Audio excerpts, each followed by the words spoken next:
I think I like you. You think? I know I do. I like you too. Come see me soon?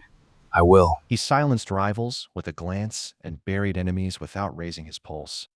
But the night a woman 3,000 miles away typed, "I think I like you," Kang Min-jae, the most feared man in Seoul, felt something no bullet ever managed: fear of being known. If you believe love deserves a fighting chance, even against empires, enemies, and a mother with murderous good intentions, hit that like button and subscribe right now. Stay till the end to see if Min-jae's loyalty survives his own bloodline. Only the cold-hearted skip this one. Let's go. In Seoul, people didn't say Kang Min-jae's name so much as they flinched around it. He was the kind of powerful that didn't need volume. A raised eyebrow from him could end careers, marriages, occasionally lives, depending on the week. His empire ran on a simple currency: fear, dressed up in expensive suits and called respect by people too scared to call it anything else. Men who hadn't apologized to their own wives in a decade found the courage to grovel the second his name came up in conversation. And yet, every single night, after the meetings ended and the bodyguards melted back into the wallpaper like overpaid ghosts, Min-jae went home to a mansion so large it had its own postal code, and so empty it echoed his footsteps back at him like an insult. He had 3 floors of marble, a wine cellar that could survive a small war, and absolutely no one to ask him how his day was. Money, it turned out, was an outstanding accountant and a truly miserable conversationalist. So one night, and history doesn't record exactly which night, but it deserves a plaque somewhere, Kang Min-jae did what every emotionally constipated crime boss eventually does when the silence gets loud enough. He downloaded a dating app. He used a fake name, a cropped photo that showed approximately 40% of his actual face, a job description so vague, consultant, that it should have triggered alarm bells in anyone with functioning instincts. It did not occur to him that consultant was also what serial killers and pyramid schemers called themselves. He was new to this. That's where Amara found him. She wasn't looking for a crime boss. She wasn't looking for a Korean billionaire with a security detail and a body count he didn't discuss at dinner. She was looking, honestly, for someone who'd ask about her day and then, this part apparently being the rarest skill in the modern world, actually wait for the answer. Min, as she knew him, did that. Every time. Like it cost him nothing, when in reality it cost him the only currency he had left to give: attention that wasn't transactional. She made him laugh. An actual laugh. Not the polite exhale he performed in boardrooms. She talked about her mother's church, her dream of opening a bakery that did proper bread, not the sad foam Lagos supermarkets tried to pass off as bread. She asked him nothing about money. She asked him if he was scared of anything, and he typed no, and then sat there for 11 minutes wondering why that felt like the first lie he'd told her. Their calls became the one meeting on his calendar he never rescheduled, never delegated, never canceled for anything. Not for emergencies, not for men who owed him money, not even for the night his own lieutenant got shot in the shoulder 2 floors below his office, and Min-jae finished the call before going downstairs to deal with it. Priorities, as they say, reveal character. His revealed something even he didn't recognize. Then came the night he told her everything. The empire, the blood under the marble. The reason grown men's voices shook when his name came up. He braced for the scream, the block, the inevitable, "So are you? Like dangerous, dangerous?" Instead, silence. The kind of silence that, in his world, usually preceded gunfire. Min-jae had survived assassination attempts with steadier nerves than he had waiting out those 3 days of nothing. She came back on the fourth day with one condition: delivered without drama. The way some people deliver life sentences. Honesty. Always. Even when it's inconvenient. A man who had built an empire on selective truth, on knowing exactly which lie to tell which room, agreed to terms he had never once offered anyone in his entire adult life. His advisors found out 2 weeks later, and the reaction was less concerned colleagues and more intervention without the snacks. His lieutenant, a man named Yoon Tae-sung, who smiled the way crocodiles smile, warmly right before the bite, leaned across the table and said, "Sir, with respect, you are about to fly across the planet, unprotected, for a woman from an app. This isn't romance. This is how legends die, not in glory, but in stupidity wearing cologne." Min-jae looked at him, looked at the Empire reflected in the polished table between them, and booked the flight anyway. Some risks, he decided, were worth more than the Empire that warned against them. The jet left Incheon at midnight. Somewhere over 3,000 miles away, in Lagos, Amara was rehearsing what she'd say at the airport, and rehearsing, separately, all the reasons this was probably a terrible idea. Neither of them knew yet that the real danger wasn't waiting in Lagos traffic or in Min-jae's enemies back home. It was already on its way, and it shared his blood. Lagos did not so much greet Kang Min-jae as it ambushed him, with heat that wrapped around him like a wet towel, the second the jet's door opened, with horns blaring in 6 different rhythms at once, with a sky so loud in color it made Seoul's gray skyline look like it was still in mourning. Seoul's chaos was orderly, filed, predictable. Chaos with a filing cabinet. Lagos chaos had opinions. Lagos chaos had personality. Min-jae stood at the top of the jet steps for exactly 3 seconds longer than necessary, recalibrating an entire worldview, before his security team gently suggested he might want to move before he became a headline. He'd flown 12 hours, crossed continents, ignored every warning his empire had thrown at him like confetti at a funeral, and none of it mattered the moment he saw her. Amara stood near the arrivals barrier in a yellow dress that had clearly been chosen with the precision of someone who'd changed outfits 4 times and texted a friend, "Does this look like I'm trying too hard?" 3 separate times. She was not trying too hard. She was, Min-jae thought, with the kind of clarity that usually only arrived to him during hostile takeovers. Exactly enough. "You're shorter in person," she said, by way of greeting, and Min-jae, a man who had once made a senator cry using only silence, laughed so hard one of his bodyguards actually reached for his earpiece, assuming something had gone catastrophically wrong. "You're scarier in person," he replied. "And I mean that as the highest compliment I have ever given anyone." "Good," she said. "Keep it that way. I don't do soft men." If his lieutenant Yoon Tae-sung could have seen that exchange, he'd have had a heart attack on the spot. Not from danger, but from the sheer indignity of watching the most feared man in Seoul get out-negotiated by a woman holding a handbag. The first 2 days were, against every prediction made by everyone who'd ever worked for him, boring in the most luxurious way possible. They ate suya off the side of the road while his security team hovered nearby, looking deeply uncomfortable about food that hadn't been tested by a chemist first. They argued, genuinely happily, about pepper tolerance, with Amara declaring Min-jae's reaction to a single bite of properly seasoned meat an international incident, and Min-jae insisting his eyes were watering from the beauty of Lagos, not the pepper. A lie so transparent, even his own bodyguards exchanged glances. She took him to her mother's church, not for the service. She was clear about that, almost protective of it. But to show him the building, the worn wooden pews, the choir loft where she'd sung off-key for 15 years and been told by everyone, lovingly, to please reconsider the front row. "This is the only empire I've ever wanted to run," she told him, gesturing at the modest little building, and Min-jae felt something shift in his chest that no amount of marble back home had ever managed to produce. He didn't tell her, not yet, about the message he'd received that morning from a contact back in Seoul. 3 words, sent at an hour designed to be missed. "Watch your back." He filed it away the way he filed every threat, quietly, efficiently, without letting it touch his face. He had learned long ago that fear shown was fear weaponized against you. So he smiled at Amara, ordered more suya, and let himself have 1 more hour of pretending he was just a man on a date. Not an empire with a target stitched into its back, but somewhere in the rhythm of Lagos traffic, in a black SUV parked 4 cars down from the restaurant they'd chosen for the 3rd night in a row, a man sat with the kind of stillness that doesn't belong to tourists, doesn't belong to diners, doesn't belong to anyone with an honest reason to be there. Min-jae would later say he felt it before he saw it. The particular silence of a predator deciding when, not if. It was a skill he developed the hard way, in boardrooms and back alleys. The kind of instinct that had kept him alive through 3 assassination attempts and 1 extremely awkward Christmas party.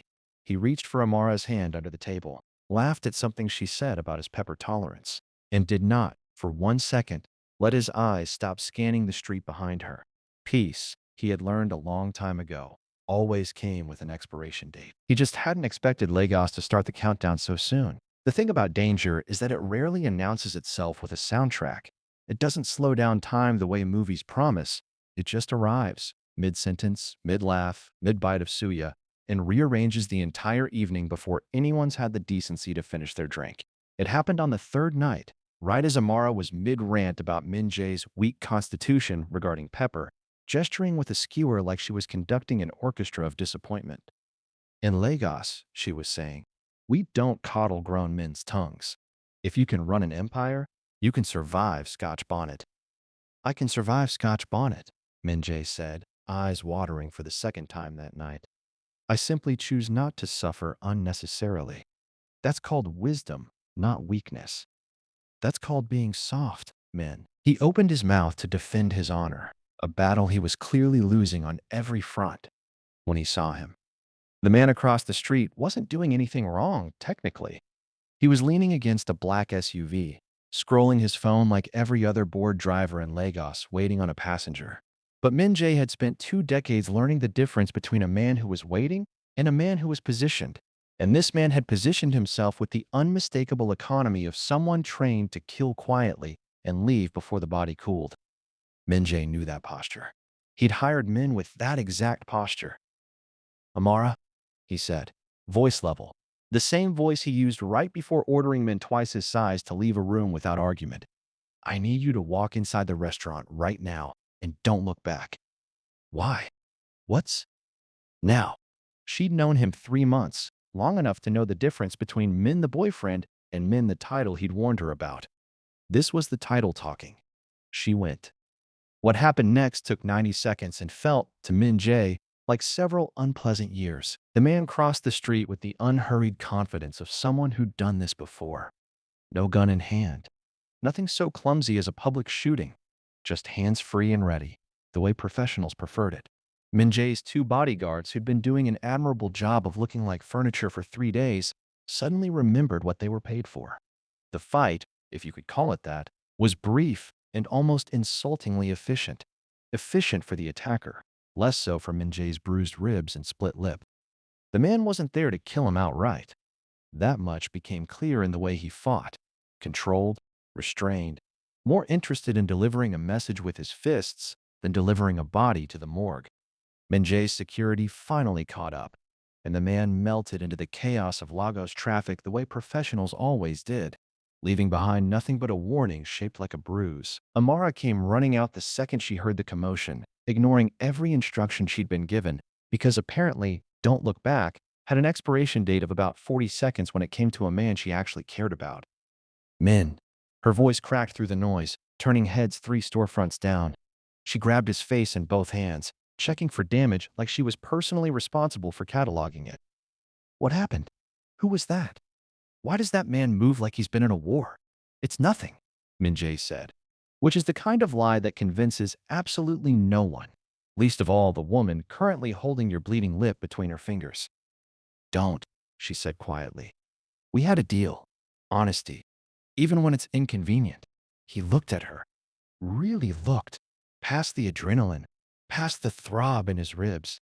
And understood, with the cold clarity of a man recalculating risk in real time, that loving her had just turned her into a target. The empire he'd built to protect himself from everyone had just become the very thing exposing the one person he refused to lose. So he did the only thing his instincts allowed. He lied harder. It's business, he said. Old business. I'll handle it. Go home, lock your door, and let my men stay outside tonight. Min, please. The word came out rougher than he intended, more plea than command, a tone his own mother wouldn't have recognized from him. Amara went home that night confused, hurt, and furious in the specific way people get furious when they sense they're being protected from something instead of with someone. She didn't appreciate being sent away. She appreciated even less being told nothing. Neither of them knew yet that the attacker hadn't come from any of the directions Min-jae was watching. He'd been looking at his enemies. He should have been looking at his family. Min-jae spent the rest of that night the way he spent most crises. Alone, pacing a hotel suite too large for one bruised man, running through every name on his mental list of people who might want him dead. The list was long, comprehensive even. He'd built an entire empire on the principle of making enemies efficiently, so there was no shortage of suspects. At the top sat Yoon Tae-sung, the lieutenant with the crocodile smile. The one who'd warned him against this trip with just enough concern stitched into his words to make the threat underneath nearly invisible. "This is how legends die," he'd said. Maybe he decided to help that prophecy along. Min-jae made the call at 3 a.m. Lagos time, which was mid-afternoon in Seoul, which meant Yoon Tae-sung answered on the second ring, voice smooth as ever. "Sir, you're calling at an unusual hour. Is everything?" "Someone came at me tonight," Min-jae said. No preamble, no greeting. Korean. Trained. Restrained. Wanted to send a message, not a body bag. A pause. Just long enough to be interesting. "That's troubling, sir. Do you need backup sent?" "I need to know if it was you." The silence that followed was either innocence or an extremely talented man buying himself a second to construct one. "Sir, with respect, if I wanted you gone, I wouldn't waste a message. I'd waste you. I have no interest in scaring you home. I have interest in you being alive long enough to remember who stayed loyal when this is over." It was, infuriatingly, a fair point. Yoon Tae-sung's ambition ran toward inheritance, not assassination. He wanted the throne handed to him eventually, polished and legal adjacent, not seized in a parking lot 3,000 miles from home where it could never be traced back to a clean motive. Min-jae hung up half convinced, which in his world counted as a strong endorsement of innocence. He didn't sleep. He sat by the window instead, replaying the attacker's face, his stance, the restraint of the whole thing. And that detail kept catching, snagging on something he couldn't name. Hired killers didn't usually pull punches. Someone had ordered a warning, not a kill. Who wants Kang Min-jae scared, not dead?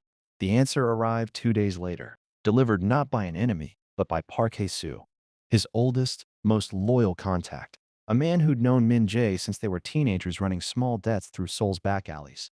A man who valued his own conscience slightly more than his loyalty to the family that had paid his salary for 15 years. The call came in clipped, careful. The tone of someone choosing each word like it might detonate. "Min-jae, I need you to sit down for this. I'm in Lagos. I'm always sitting down. Everything here is plastic chairs and good weather. Talk." It wasn't Yoon Tae-sung. "I know. I called him. It was your mother." Min-jae didn't say anything for so long that Park Hae-soo asked twice if the line had dropped. It hadn't. He was simply doing the things storms do right before deciding how much damage to cause, going perfectly, dangerously still. His mother, the woman who'd retired from the family business decades ago to grow orchids and silently judge everyone's table manners at Sunday dinners. The woman who taught him, as a boy, that love and control were the same words spoken in different rooms. She hadn't wanted him dead. Park Hae-soo was very clear on that point, almost defensive of it. Like it mattered that her intentions had been pure, even as her methods belonged in a different decade's war crimes tribunal. She'd wanted him scared. Scared enough to abandon this Lagos nonsense and come home, where a leader's distractions could be managed, monitored, and eventually married off to someone with a more strategic last name. Fear, in her calculus, was simply love wearing a better disguise, a gift dressed as a warning. She used family contacts, Park Hae-soo said. Hired the man through 3 layers so it would look exactly like an outside threat. It worked. "You called the wrong lieutenant first." Min-jae set the phone down on the windowsill and looked out at Lagos waking up below. The hawkers, the traffic already arguing with itself. The ordinary chaos of a city that had no idea it was currently hosting the unraveling of an empire's most carefully kept secret. He thought of Amara's face the night before, confused and furious in equal measure, asking him to choose honesty over protection. He thought of his mother's orchids, perfectly tended, never once watered with anything as honest as an apology. For the first time in years, Kang Min-jae understood exactly who he was dealing with. And it wasn't an enemy he could intimidate, buy off, or eliminate.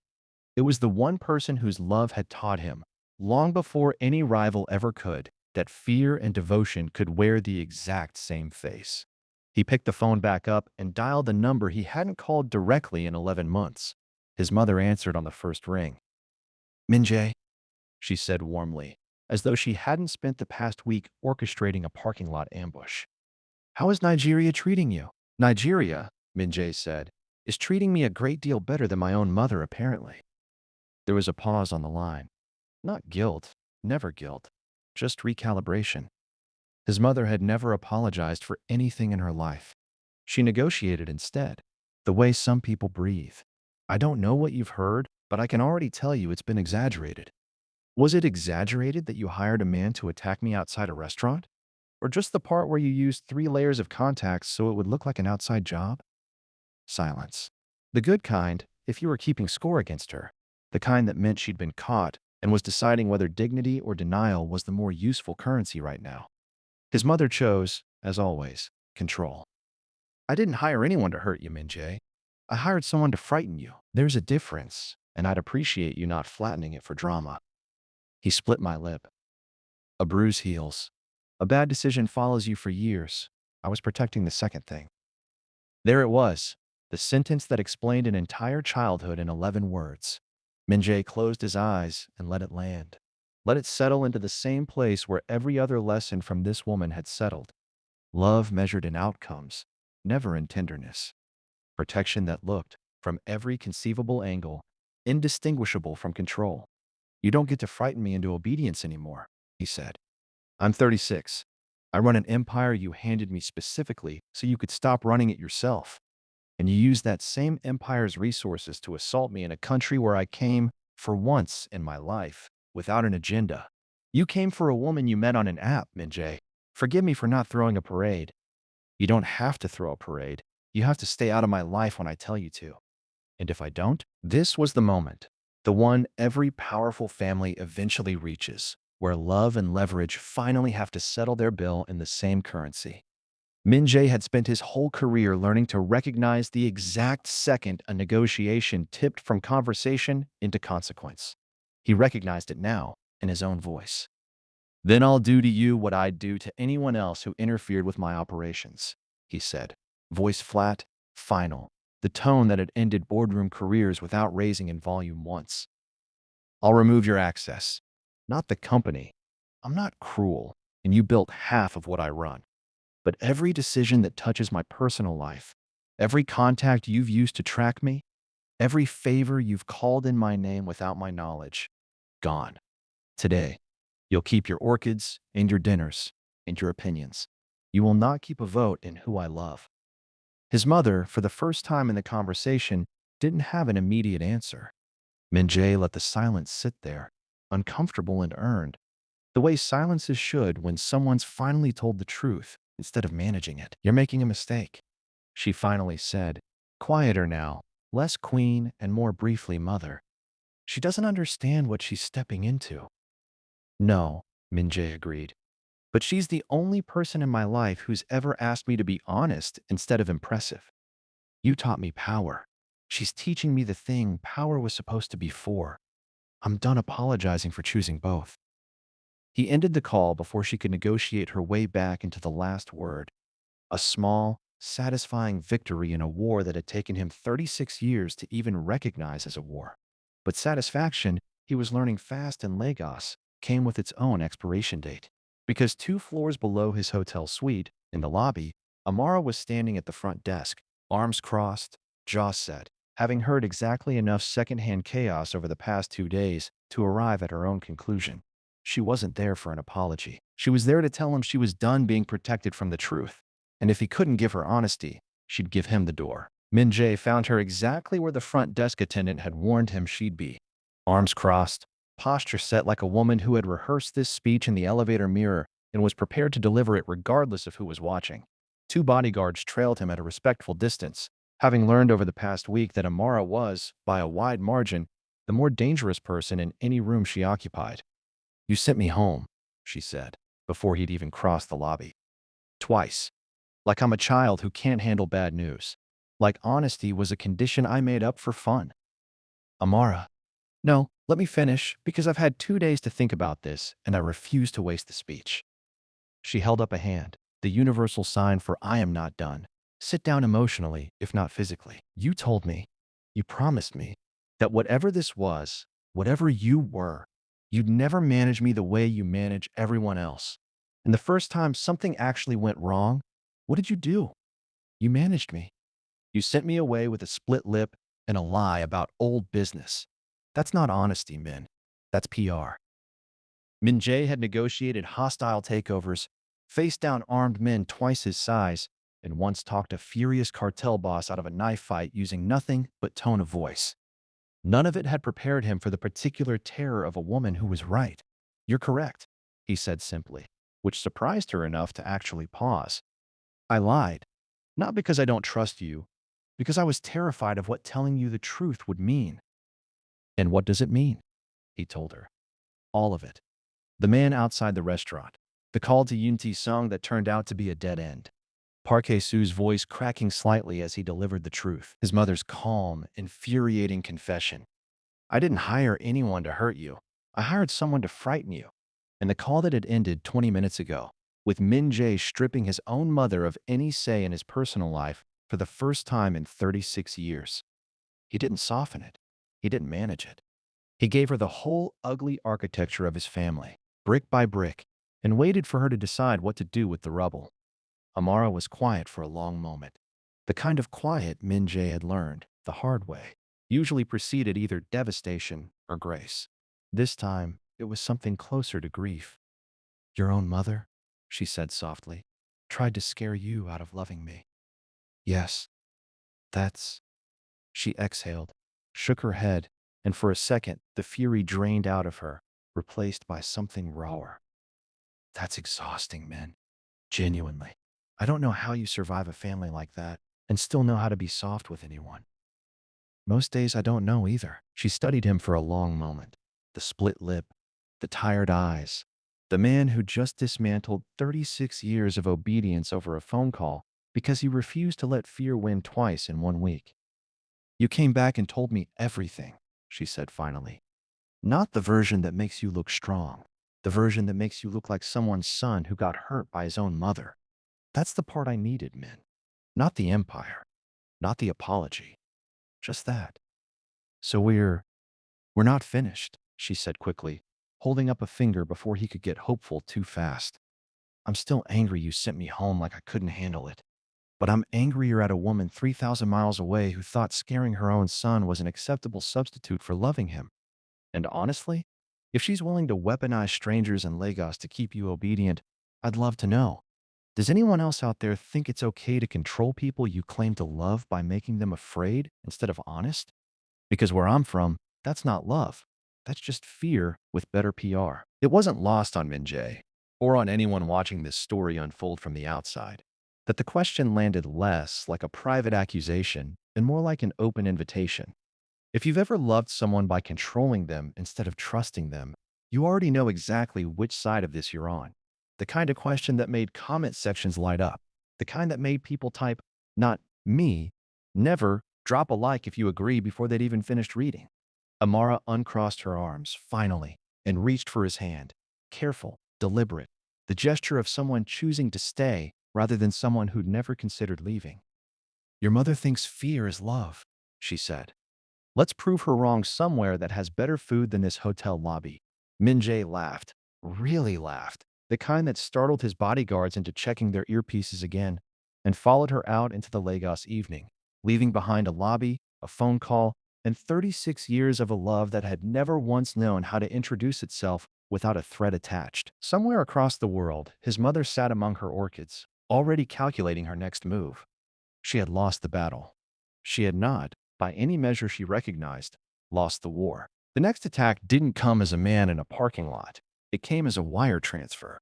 3 days after the lobby conversation, while Min-jae and Amara were debating, loudly, happily, whether jollof rice or bibimbap deserved the title of world's most underrated comfort food, his phone buzzed with an alert from his finance team. Someone had attempted to freeze 2 of his Lagos-based accounts, the ones he'd quietly opened to help fund Amara's bakery dream, using documentation that bore his mother's signature and a lawyer's seal that hadn't been updated to reflect the boundary he'd drawn a week earlier. Min-jae read the notification twice, set the phone face down on the table, and exhaled slowly. Not the exhale of a man surprised, but of a man confirming something he already suspected. His mother didn't lose gracefully. She simply changed weapons. "Let me guess," Amara said, watching his face with the precision of someone who'd learned to read him fast. Orchid Lady struck again. "Frozen accounts. The bakery fund. She's testing whether the boundary actually holds or whether I'll cave the second she makes it expensive. And will you? Min-jae looked at her. Really looked. The way he had outside that restaurant. The way he had in the lobby. The way he'd apparently been looking at her since the night she called him shorter in person and ruined every careful wall he'd built around himself. No, he said. I told her once. I'm not in the business of repeating myself for free. What followed wasn't a phone call this time. It was a video call, recorded, transcribed, and later shared against every instinct his empire had trained into him. With the three board members who'd quietly wondered for years whether Kang Min-jae's mother still ran things from behind the curtain. He laid it all out. The hired man outside the restaurant, the layered contacts, the frozen accounts used as leverage against a personal boundary that had nothing to do with company business. He didn't raise his voice. He didn't need to. Power, he'd learned in a Lagos hotel lobby, was never about silencing a room. It was about being honest in the one room that actually mattered and letting everyone else watch the consequences land. The board, men who'd built careers on loyalty to whoever held the most leverage, did what boards do best. They recalculated their odds and sided unanimously with the man actually running the company. His mother's remaining influence, quiet, informal, built on decades of unspoken authority rather than any actual title, evaporated within the week. She kept her orchids. She kept her dinners. She did not, as promised, keep a vote in who her son loved. She called once more, weeks later, not to apologize. That vocabulary had apparently never been installed in her, but to ask, almost grudgingly, whether the bakery was doing well. It's doing very well, Min-jae told her. She makes proper bread. You'd hate it. Too honest a flavor for your taste. It wasn't forgiveness. It wasn't even close. But it was the first conversation in 36 years where Min-jae didn't feel like he was negotiating for his own oxygen. And that, in its own strange way, felt like the closest thing to victory available between a son and a mother who loved exclusively in the language of control. Lagos, meanwhile, had quietly become something neither of them had planned for. Not a vacation, not a rescue mission, not a fling that would dissolve the second the jet went home. Min-jae extended his stay twice, then stopped pretending there was an end date at all. He learned to actually enjoy Pepper eventually, mostly because losing that particular argument to Amara forever was a price he was finally willing to pay. The bakery opened on a Saturday, modest and bright, with a hand-painted sign and a line of customers who had no idea the silent, sharply dressed man helping carry trays was the most feared crime boss in Seoul. Standing in the doorway that evening, watching Lagos light fade gold over rooftops that owed him nothing and asked him for nothing. Min-jae understood something his title had never once taught him in 30 years of practice. He had crossed an ocean looking for an escape from his own loneliness, and what he'd found instead was a woman who refused to let him hide from himself, and a mother who'd finally learned, the hard way, that fear makes an excellent weapon and an absolutely terrible substitute for love. He reached for Amara's hand the way he had at the airport, the way he had outside the restaurant, the way he intended to for every ordinary evening still owed to them. Home, he realized, had never been a place on any map his empire controlled. It had been standing beside him in a yellow dress, calling him shorter in person, the whole time.